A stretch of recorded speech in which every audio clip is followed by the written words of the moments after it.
Hello and welcome to The Voice of Business, the official podcast of the Gwinnett Chamber of Commerce, presented by Gwinnett Magazine. I'm your host, Nick Messino, the President and CEO of the Gwinnett Chamber, and we are broadcasting from the Gas South Convention Center in Duluth, Georgia.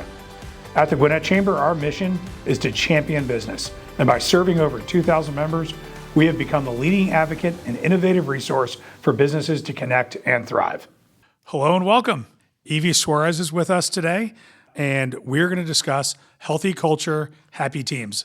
Literally one of my favorite topics. So I'm so excited to be here with you. Evie, let's start off with tell me a lot about yourself. Tell us about your organization, who you are, your background. Absolutely. So I'm Evie Suarez. I am a first-generation professional, and I started a company called WorkWise Guide. So I help organizations as a fractional HR consultant, helping them with strategy, helping them with any workshops that they have for their leaders and things of that nature. But I also have a heart for first-generation professionals and helping them grow in the workplace. There's a lot of challenges that first-generation professionals experience in the workplace. So for me, I'm very passionate about helping them grow and succeed. I've spent about 12 years in HR of various different industries, a lot of it in manufacturing, but also had a stint in Macy's corporate retail, which was so much fun, working in Herald Square, New York City, right in the middle of the hustle and bustle was so much fun. And then also for property management. So HR all around corporate, manufacturing, et cetera. But organizational culture and making sure teams are engaged, I am super passionate about. I think it's really what drives an organization, and I'm a little biased because I'm an HR professional, but I do believe it is tied to the bottom line. Totally agree with your last statement and want to drill down on a couple other things you said. But I think happy, healthy organizations, all of them have lower turnover than companies that don't, which in the end absolutely ties back to the bottom line. Right. Some people, and I know you've heard it, right? Oh, that's touchy-feely. Yeah. Well, the reality is it makes a big difference on the ROI. Right. And the P&L, right? Right. So glad you said that. Okay, you said something that I've never heard before. Okay. I get it, but I want to circle back on it. Yeah. You said first-gen professional. Yes. And so I know I get what that means, but Right. tell me what that means. Right. So just the first person in my family to embark on a professional career. So I was also the first in my family to get a master's degree, a bachelor's degree, et cetera, but also the first person to come into corporate America. That comes with a lot of challenges. You don't have anybody at home to ask for advice when it comes to accepting a job offer, negotiating a job offer, et cetera, et cetera. So I'm just very passionate about it. I had to endure a lot of things and I had to overcome a lot of things. And I want to help people that are in my community and help them grow through it. That is awesome. I love that. Obviously, you hear a lot of first gen. Yes. I'm first generation in the United States, especially in Gwinnett. I'm first gen on my mom's side. She wasn't born in the U.S. Yeah. My father's second gen, so I'm third gen there. But I have three older brothers, and they all work with their hands. They're laborers. Mm-hmm. Every day, I'm the only one to get a college degree. Right. My father had an associate's degree. So I didn't know that about you. And so we have that in common. Yeah. And it's my father is a corporate executive. Mm-hmm. So I never thought getting a college degree was even a choice. Like that was, you're going to get a high school diploma and you're going to go to college. Right. And my brothers just didn't pick up that same vibe, I guess. Yeah. But I did, and I think it was the high school I went to. Mm-hmm. And those things all have they're super impactful and influential. And you are all those firsts. And it's a little bit of pressure too, right? You got a lot of pressure. Yeah, everyone's looking at you, right? Right. Well, that's very cool. I'm so glad you shared that, and I'm glad I learned that about you. Well, let's just starting off the conversation, creating a healthy workforce culture. Can you explain, what do you mean by that within an organizational structure? So organizational culture is really made up of the shared values of all the individuals that are part of the team. And Hold on, it's not just this, whatever the CEO wants? I know, right? It's not. And that's the fascinating part about organizational culture. It's not something that's a one and done. You can never just think, I set the organizational culture, I'm walking away, I'm done now. Everything is good and it's going to be great for the next 10 years.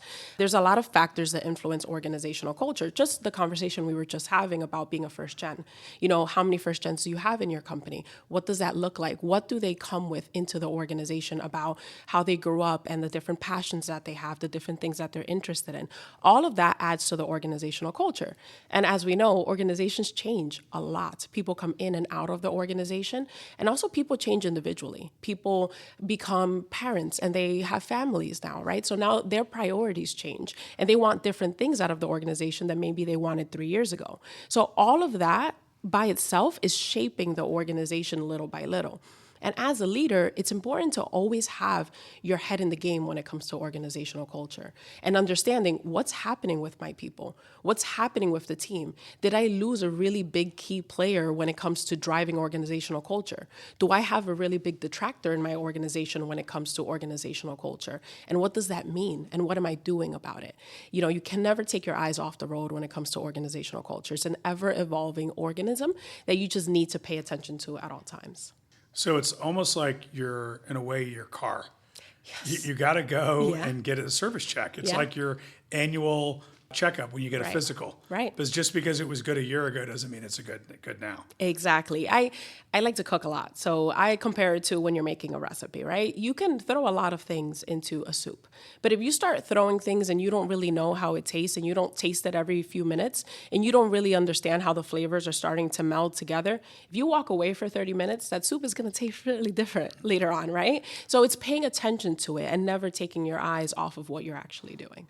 Evie, I cannot believe you used the example of a soup. I said physical checkup, car repair, but you use soup, which interestingly enough, as I interview people, I tell them how important our culture is at the Gwinnett Chamber.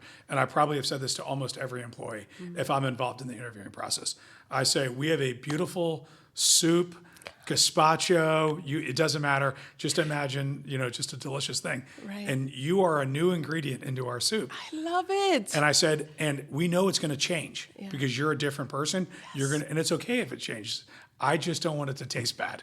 I love it. Bring your authentic self, but I want a positive attitude. Yeah. Choose your attitude. Right. I want your glass half full. Right. I want enthusiasm. Right. And if that doesn't sound like you, this is probably not the soup for you. Right. And I'm curious on how many people that have currently worked. If I've interviewed you, you've heard that. Nick, we need to write a book. It's going to be called What's in the Soup. Come on. Well, now. we have a lot in common already. This Right? is a great new friendship. Well, thank you for explaining that. I think it's super important. I think organizational culture, like a lot of terms, can mean different things to different people. So today, what role does leadership play in developing culture in our organization? And I think you kind of addressed it, but maybe expound on that. I think leaders have certain priorities when they come into an organization. And I think it's understanding, are we building a culture from scratch, i.e. an entrepreneur that's starting a new organization that's adding people to a brand new team? Am I coming into an organization that's already stable and, already has employees, has already developed their values, et cetera, et cetera? What is the leader coming to do? That's the first question, right? And once the leader understands what they're coming to do, then they can put certain priorities in action. So if in a manufacturing environment, a leader really cares about safety, the leader needs to make it a priority at all times. You can't just say that you care about safety. You can't just say you care about safety and then not be the first thing that you bring up every single town hall. Just because you had bad numbers when it comes to your costs and your productivity, it doesn't matter because safety is what you said is your priority. If it's not your priority, then don't say it because people will know it. And I think it's very important for the leader, and it's very difficult to stay true to what your actual priorities are, what the values are that you're pushing for the organization to go towards when it comes to organizational culture. And the leader needs to be patient because certain things don't happen overnight, especially when we're talking about culture. You need to slowly be hiring people that align to those values that you really feel like you're pushing towards for the culture. But you also need to understand that you are not the only thing that makes the culture. Your direct team, the leader's direct team, is a huge influence over the organization. Might even be a bigger influence than the leader themselves because they have a little bit more of authority over the organization. They have a lot more representation when it comes to the organization. A manufacturing leader has 300 people reporting up into them, and they set the tone for those 300 individuals. Maybe the leader doesn't have as close of a relationship with some of those individuals. And I think it's important for the leader to understand that they need to develop their next level to have the same priorities. And if their next level doesn't, then they're never going to be able to influence the culture at the next level or the next level after that.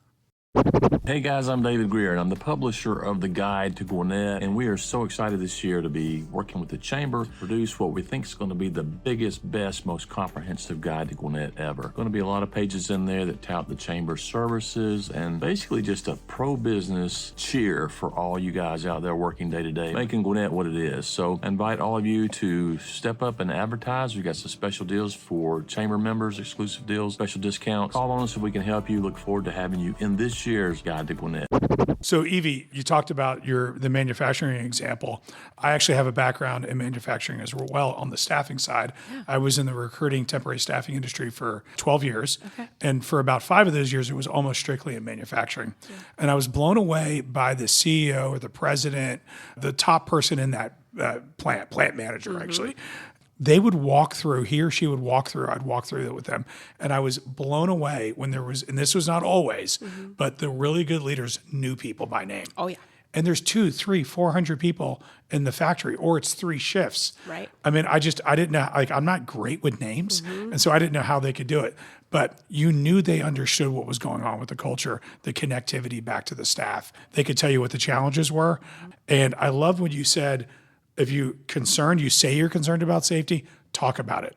And it can't just be a flash in the pan type thing. It can't be the issue of the hour. It's got to be consistent, especially when, I can't even imagine leading an organization that has hundreds of employees. Right. I'm a person I like to connect with people. Yeah. I don't know how you do that with 300, 400 employees, but really, really good advice. Okay, we talked about leaders. What about employees? So we as employees, we make up the organization. We play a vital role in the organization and in the culture. So let me hear your thoughts about that. Yeah, I think it's employees first understanding that they bring a culture to an organization. Employees have their own shared values at home with their group of friends in the different activities that they do for recreation, whatever it might be. They're all bringing some kind of culture into the organization. And I think it's important to first know you're bringing something to this organization. And that also helps confidence because you feel like you're adding to something. You're adding to the soup, right? You're doing something. And once you understand that you're bringing value, then at that point you can understand what value is it that I bring and does it mix in well with what the organization is looking for. I would say to employees, if you interview for an organization and it really doesn't align to what you're looking to do, if it doesn't align with your values, don't work there. And I think it's very important because sometimes, we want to make an income, we want to make sure that we grow our career, we want that title, we want that salary, whatever it might be. But if an organization doesn't line up with the culture that you currently have or the culture that you're hoping to get to at some point, something's going to go wrong. There's going to be some kind of misalignment between you and your direct manager. There's going to be some kind of misalignment with you and the expectations that you have for the organization, and you're going to feel like you're not getting enough in return. And I think employees, when you're interviewing for organizations, you need to be very self-aware. Who am I? What do I bring to the table? And is this the right place for me? And if it's not, that's perfectly okay. There's millions of organizations out there, or you can create your own, right? Or in the entrepreneurship world, you can definitely do that. But I think it's being self-aware and knowing that you are also adding to this huge soup. So well said. I think that aligns with a lot of companies. They're trying to drive a culture, but probably one of the greatest things I've heard in regards to employee culture is someone said to me, well, the culture is the employee's culture. And that, when I've read that or heard that, it was probably a podcast. And the next time someone that I had a meeting with had a concern about the culture, I said, well, it's all of our cultures. Right. This is our culture. It's the organization's culture. What do you recommend? Right. And I think a common thing in my leadership in the previous 2 decades is they would say, there's an issue with the culture and it's X. And then I would go to try to fix X. Right. But then when you're inviting them in to help fix it with you. Yeah. That's what I heard you say. Yes. And I think that's brilliant because it's ownership. Right. Because there is not an employee in the organization that isn't responsible for some level of the culture. Absolutely. Because it's all what we bring every day. Absolutely. That sense of shared is really fantastic. And I think you could end up with the best, maybe not the best, a better culture, right? And always improving culture. Absolutely. But I also think there's a piece of it where if you're looking to grow an organization and you're adding people into your organization, it's also about taking action as a leader and knowing when something has gone off with either your priorities or your values or whatever you're bringing to the table to push that culture forward. When something goes wrong, and somebody's not adding to that culture, the action that you take is going to influence not just that person, but everybody else around because they're watching you. And they're watching you not just, not bringing up safety when it comes to town halls, but if you have somebody that goes against the culture and has a misconduct in the organization, it doesn't matter if they're a great performer. Are you taking action accordingly? And I think if you don't take action, everybody else is watching and saying, oh, okay. well, I guess that's allowed here. I guess this is our new place, and I guess that's okay. And then other people start doing certain things, and and things, again, it's an evolving organism. And if you don't have your eyes on the road, you're not going to see what's happening and the actions that you're taking or the actions that you're not taking to influence the organization. That is great advice, because everyone's always watching. What I have found is that you make a hiring decision. Maybe you hired from outside the organization, or maybe you promoted someone that wasn't ready for that leadership role. Right. And the longer you let bad leadership, bad management fester, everyone's watching, everyone knows. And this is a term that I probably learned 20 years ago, which is just admit it's a fast failure. Right. Just pull the Band-Aid off and either remove the person from the organization, give them an opportunity to maybe explore going back to their original role. All that's okay, but it's way worse just to let it go and let it fester. It's the wrong person in the wrong position. Right. And as long as you do it with humility and grace and respect with them and the rest of the employees. But I have found the quicker you just acknowledge, no one's expecting you to hire the right person every time. No. They do expect you to identify, coach, and then remove the problem as quick as possible. Right. And even though it's painful, because then you have to start that whole recruiting process over again. Yes. It's really the right thing. Right. Because sometimes don't be worried about the recruiting and the person you're going to hire. You got to worry about the people that are there, that are leading the organization. And so we've all experienced that.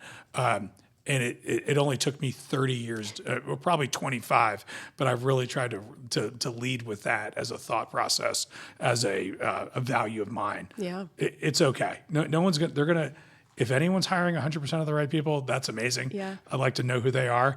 The answer is it doesn't happen. Exactly. So, and I love that you said admitting, because you admit whatever you're admitting, the words that you're using is going to impact the organization. But just the fact that you admitted a mistake, that is influencing the organization. Because a huge piece about culture is if you aren't creating a space where people have psychological safety, then regardless of how many surveys you have for engagement, regardless of how many times you ask people, what else can we do to improve things, people are not going to voice their true opinion.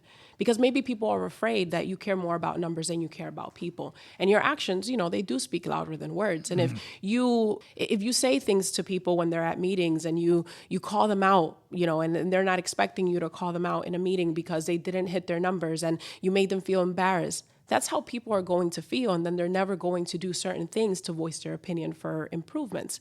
And if you don't have those opportunities for people to be transparent and people to communicate, then you're never going to get the ideas, you're never going to get the benefits of the shared values that you potentially have in the organization. So if you start with that psychological safety and people know that they can raise their hand and things are going to be okay, then the next level is taking action. And when you can't take action on something, tell them. I love that idea. Unfortunately, we just don't have the budget for that right now. I love that idea. Maybe it's something we could do in the next 6 months. Work with this leader and maybe we can implement it. Always have feedback to whatever ideas people are surfacing. I'll tell you a great story that we had at one of my manufacturing plants. We had about 1,000 employees at the site. And turns out we had 43 different birth countries represented at the site. Gosh. Wow. It was insane. And, we used to have our town halls, and we had about 9 or 10 town halls throughout the day because, our cafeteria was only big enough to fit a certain amount of employees. And we had certain translators come in. Our second biggest language spoken at the site was Spanish, so we always had a Spanish translator come in. That was always the case even before I started working there, which was fine. But at one town hall, at some point, somebody raised their hand and said, why don't you have somebody that translates into Swahili? I care about what's going on in the organization. I want to know, and I want to hear it in my language. I don't want to hear it through a telephone conversation, through somebody that maybe understands half of what you said. So what did we do? We brought in translators to speak the languages. But before that, we first said, wow, we have all these different countries represented. Let's do a survey. Let's figure out where our people were born. Let's care about what our people are bringing to the table. Where are they born? So we put up 43 flags in our cafeteria. That's cool. So people could see that they were being represented. And then people started to ask questions. Oh, what flag is that? And there was a conversation started in the cafeteria where people were able to communicate better with each other by simply putting up a flag. And then at that point, we were able to bring translators. And then we got to the point where we had 9 translators going on at the same time as a plant manager speaking all these different languages for these 9 sessions throughout the day. It was amazing. It was incredible. And people felt valued. And we listened. We took action on what somebody said. And were they, that's amazing. I'm blown away. Were they live translating? Yes. So so it's not like there were 9 people talking. The plant manager wouldn't speak and then somebody else would. No. They were on their own device. Yes. Okay. I've experienced that before. It's really interesting. It was groups. They were all spread out, and then the plant manager was speaking. The translator would hear, and there would be like a 10-second delay. However, Right. translation works. Everybody had headphones, and they were listening to their specific language, and they were listening to what the plant manager was actually saying, which was what was actually important. That's great. Well, and that is not happening Yeah. almost probably anywhere. Right. So in regards to creating a place where people feel welcomed and Right. healthy and safe, Right. connected, cared about, Right. that's pretty amazing. No, that was your idea, wasn't it? I mean, it was a combination. My team was amazing there. I'm giving you credit and they definitely wanted to help with that. And we wanted to answer. The plant manager was also amazing. He was fantastic. And he wanted to implement. When you have an employee that cares that much and raises their hand to say something like that, how can you not take action? How can you not pay attention and say, let me help them understand what's going on in the business, because they actually want to help. Well, they feel part of it, right? Right. Yeah, they're connected to it. Right. And then create that environment, I guarantee that reduced turnover. Right. Which is that ROI. Yes, Right. exactly. Especially in manufacturing. Yes, right. Yeah, that's how they measure everything in manufacturing. Yes. That's awesome. Thank you so much for sharing that. Yeah. Okay, so can you share, for those of us who are looking to grow our teams, what are the top 3 things employees are looking for in workplace culture today? What's the themes you're seeing? Yeah, I think the themes are flexibility. I think flexibility is very important. After COVID, I think people are starting to explore what flexibility can look like in our world. I don't think there's one solution for anything. I think part of it is the organization understanding, what are we here to do? What is our goal in the organization? How do we make money? How do we grow? How do we expand our organization? And then out of that, understanding, what can we be flexible with? What's possible for our organization? And then being crystal clear about that. That's very important, because if you lead somebody to believe that you're going to be more flexible than you actually are, then unfortunately you're signing them up for a situation where there's going to be tension. So I think once you understand that, communicating that to the organization, and it might change, and I think that's okay, because after COVID, things are always up in the air and things are very confusing. But I think it's being crystal clear about where we stand today. Today, this is what our flexibility is. Tomorrow, it might be different, but we will communicate to you when tomorrow gets here. I think the second thing that employees are looking for is organizations that care about their development. I think things like young professionals organizations, something like all the organizations in the Gwinnett area, they should have somebody in the GYP. They should have somebody going through that series, because it's showing your team member that you care about them and you care about their development. It's a fantastic program, for one, but it's also an opportunity for them to be involved with the community, for them to network with other people in the community, for them to be part of the chamber, and then also for them to grow. And if they don't, stay with your organization for a long time, it could be a great story where they come back 5 years later because now they've gotten experience somewhere else. And I think it's important for you to show as a leader that you care about the employee. You don't just care about what they're bringing to the table when it comes to your organization. You care about them as a person and their development and their career. And I think when you do that and you do it in a genuine way, people will see that. And I think that's where, things like loyalty come in. There's mentorships, where people actually believe that somebody else cares about me and cares about my growth. And maybe they'll work with you in another organization, or maybe they'll come back later on. And I think the third thing is communication. I think communication can take many different angles. I think one is communicating on your values, communicating on where you stand in the business. There's a lot of things going on in the world with layoffs and reductions and things of that nature. And I think from a leader, organizations, employees are looking for transparency. Don't just surprise us that something else is going on. Don't tell us the numbers are fantastic, and then when it comes to fourth quarter, all of a sudden we're seeing, cuts in benefits or things of that nature. We want to be able to understand what's going on so that we can make our own decisions as individuals, because we have families to feed. We have things to do. We have our own lives that we have outside of the organization. And if you're sharing what's going on internally, then at least I can make my own decisions. The worst part is where you feel like you don't have autonomy to make your own decisions for your own life because you didn't know what was standing, on the other side in the organization. So if leaders are transparent, they're communicating what's going on, they're, as crystal clear as possible, but they're also open to, I make mistakes. Sometimes, the communication that I have is not perfect, but I'm trying to communicate as much as possible. People value that. People see that. I heard flexibility. Yeah. But with clarity. Yes. professional development. Yes. You made some recommendations, which we're going to review in a second. Yes. And then communication. Yes. I agree. I don't think you can over communicate, but be transparent about what's going on. Absolutely. Okay, that was my rough nutshell. Okay. Perfect. Totally agree with the flexibility. Basically, have guardrails. Yes. Right. Bounce around between those guardrails, but be clear on what you can and can't do. Right. I think as leaders, people can, in organizations, they can over create rules. And things change, and you need to, just because that was the policy then, keep communicating. I want to talk about the professional development. I think there has never been a time in the work history that development is so important. That was always considered an executive thing 20, 30 years ago. Right. Now, every employee should have a development plan, no matter what level they are. You were referring to, I think, the Journey program, Yes. the Gwinnett Young Professionals 9-month program. Yes. Are you a graduate of it? I am not, but I've okay, heard amazing things about it, and I've met great people that are a part of it. I am convinced you could teach it based on what I've heard today. But it is a fantastic program, and I'm really impressed. That is a real passion of the Gwinnett Chambers, has been. It predates me, that we have to be relevant to the next generations. Absolutely. And we've started and stopped and started and tweaked, never stopped, just tweaked.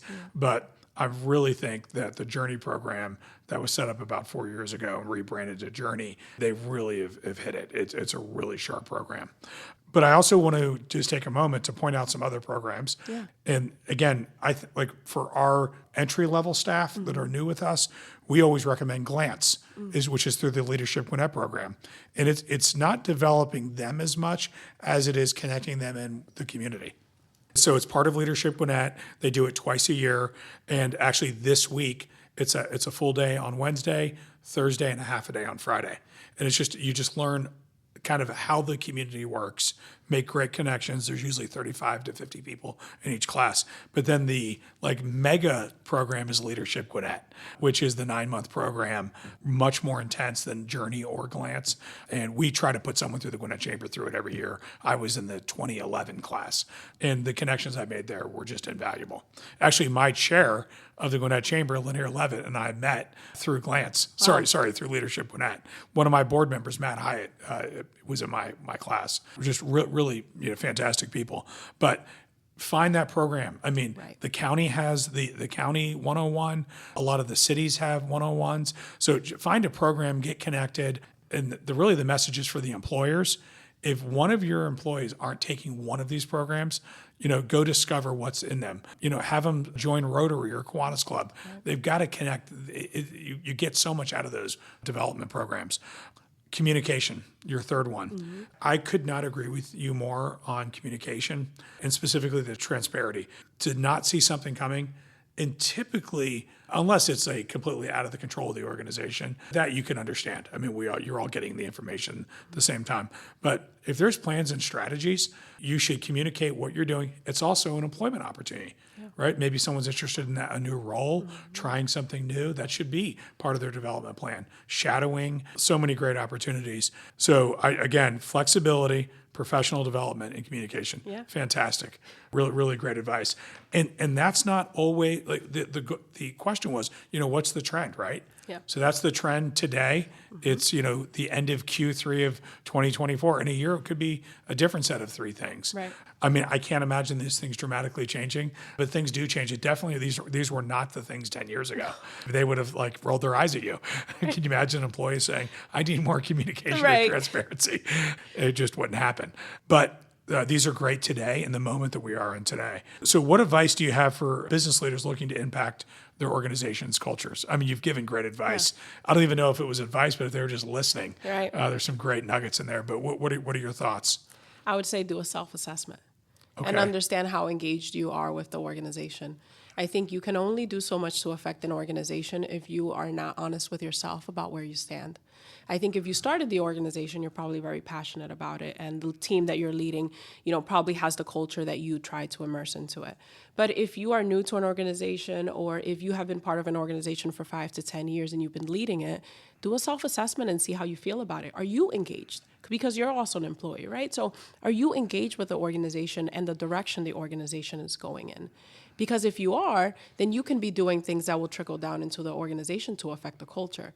But if you're not engaged, then we need to figure out, what do we need to do differently? Are there things that we need to do so that we can improve our own engagement? Do we need to talk to our leaders so that we can get more professional development or more mentorship or whatever else it is that we need? Or do we need to make a change? Do we need to be working in another organization that better aligns with our values? Because early on in this conversation, I talked about how we change as people. And the person that we were 5 or 10 years ago might not be the leader that we are today. Maybe we outgrew our organization, and maybe we need to raise our hand, and maybe we need to lead a bigger site instead of the site that we're currently leading, and maybe it's time to make a change.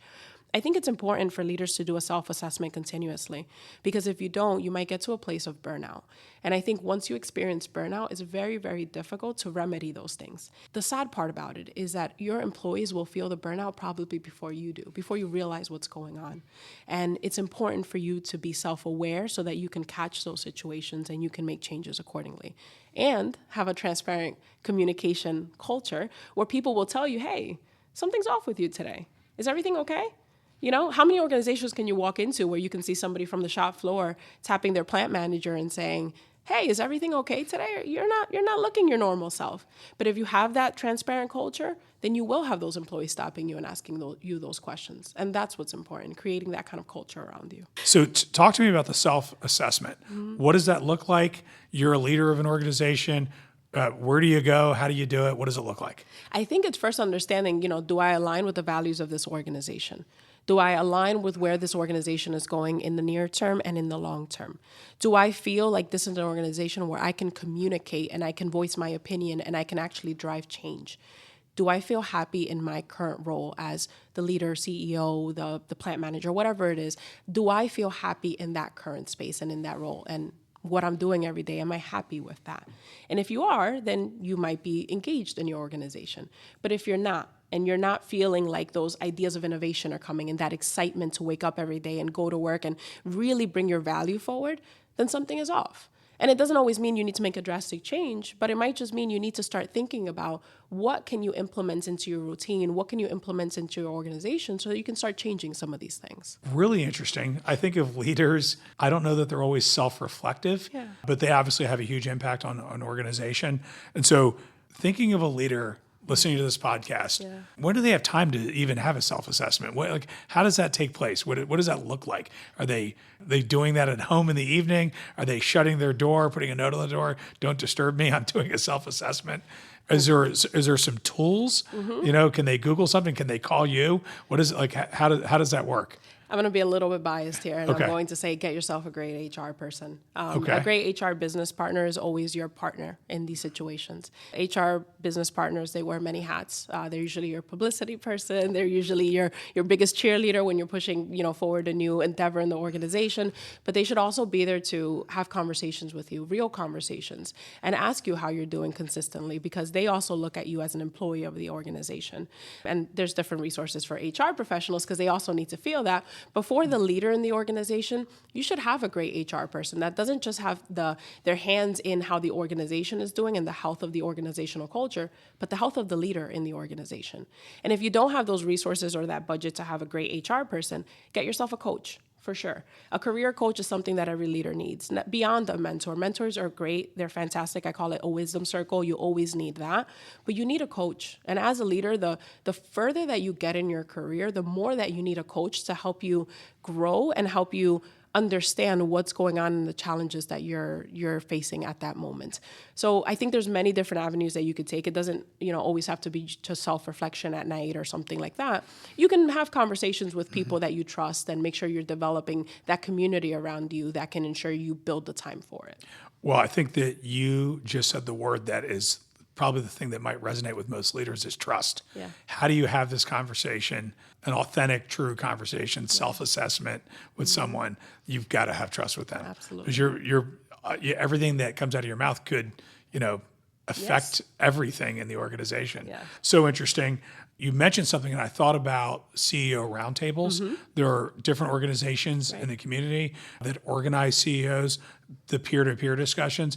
And I have heard stories of CEOs that started as a solo entrepreneur and a CEO roundtable with other like-minded, similar careered people. And many of them today that I can think there are 3 or 4 of them that are running multi-million-dollar companies. And they have said to me, I could have not gotten there without being a member of a CEO roundtable. Because when it came to insurance and financing and human resource issues, because of course they're a solo entrepreneur, they don't know anything. They're trying to recruit people, retain them, and you're just doing this alone. But when you can do it with a group of people that are also doing the same things, they have the same challenges, and they're growing together. And they were doing those assessments together. Yes. About each oneself. Really interesting.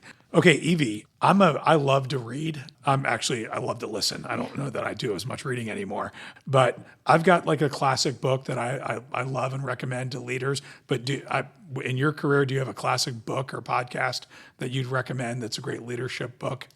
I think anything by Simon Sinek. I love Simon Sinek. Simon is amazing. He's incredible. I love the way that he shows servant leadership, and he talks about servant leadership consistently, but not in the traditional way of servant leadership. I think he really does a good job of connecting it to the bottom line. So I love to read anything by Simon Sinek. And then a podcast, I would say, it depends. There's a lot of podcasts that are out there. I don't think there's anything specific. I love to listen to Beyond the To-Do List. I think he brings a lot of great guests onto the podcast that talk about these leadership topics, especially things that are trending. And different books that they write, a lot of them are topics about running an organization and employees and culture and things of that nature, but also about productivity. A super nerd when it comes to productivity. So I love to listen to that. So yeah, I think that's what I would recommend. Simon Sinek and Beyond the To-Do List.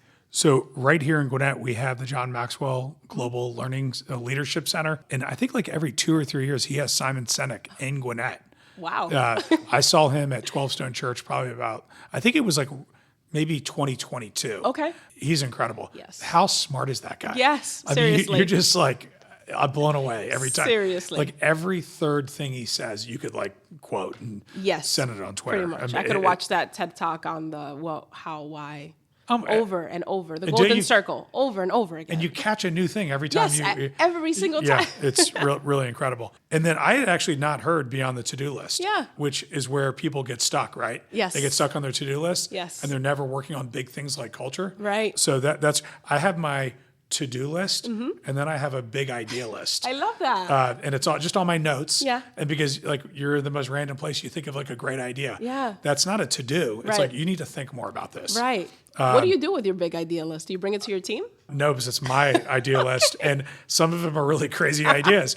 But awesome. I try not to overdo rolling out new things. Right. So I will bring 1 or 2 ideas to the leadership team. Yeah. I'll then just I'll just test it with employees. Yeah. Like, hey, what do you think about this? This is something I'm kicking around. Right. Like I always speak provisionally, like big ideas. I'm like, I'm not telling you what to do. I'm just asking your opinion. I'm not giving any direction. What do you think of this? I love that. And because people are like, okay, I'm afraid they're going to think the CEO just told me to do something. Yes. No, I'm just kidding. I want the pulse of everyone, not just the leadership team. Yes. And I love that. I love that because I think it's important for leaders to be transparent about who they are and what they're bringing to the table. Some leaders come into the organization to set certain things in order. Some leaders come into an organization and they're complete catalysts and they want to change everything. Some leaders are, coming to spark new ideas and spark some creativity. And I think if a leader knows that about themselves, the values that they bring as a leader, then they can then let their employees know, like, this is what I'm here for. I'm sharing these big ideas, but it's not for you to take action, just like you just said. And I think it's important for employees to understand that. But first, the leader needs to do a self-assessment and understand what kind of leader am I and what am I causing in this organization. Well, thank you for that feedback. I feel better about what I'm doing. Well, I think this was amazing. Yes. Thank you so much for your time today. I've learned so much and reinforced some things that I already felt good about. Yeah. So thank you so much for your time. Absolutely. Thank you too. Thanks for being with us. Thanks for having me. Thank you for joining us today on The Voice of Business, presented by Gwinnett Magazine. Our episodes are available to enjoy anytime on any of the podcast channels, including Apple Podcast, iHeartRadio, Spotify, or wherever you enjoy your favorite podcasts. You can also find all of our episodes on our website, gwinnettchamber.org. Don't forget to follow us on social at Gwinnett Chamber to see when our next episodes are out.